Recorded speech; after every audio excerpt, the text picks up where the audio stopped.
C'est tout l'esprit de l'UNSS qui est dans cet événement. D'abord l'esprit de collaboration sur le sport scolaire en France. On arrive à faire travailler ensemble l'État, les collectivités, les partenaires privés, la Fédération française de handball.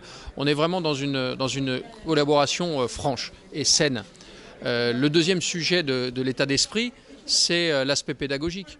Aujourd'hui, c'était 500 élèves impliqués dans la cérémonie d'ouverture, c'est des collèges associés à chaque pays qui ont travaillé avec eux, c'est des jeunes reporters, ce sont des jeunes coachs, ce sont des jeunes arbitres, c'est vraiment la pédagogie au cœur d'un événement sportif.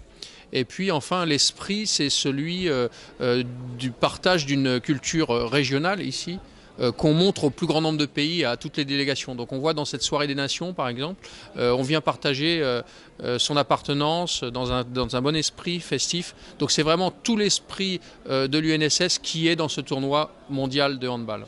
On démontre une chose à l'UNSS cette année et l'année dernière, à partir du cas Limoges 2015.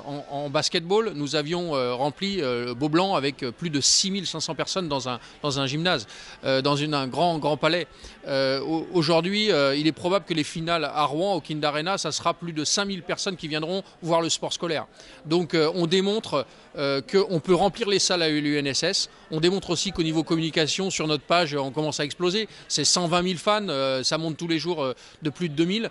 Donc le sport scolaire a un intérêt pour le plus grand nombre. C'est pas juste la jeunesse qui pratique, c'est aussi la regarder, échanger entre amis à travers les réseaux sociaux et sur les différents médias. Remplir les salles, c'est ça le sport scolaire aujourd'hui, un sport scolaire moderne.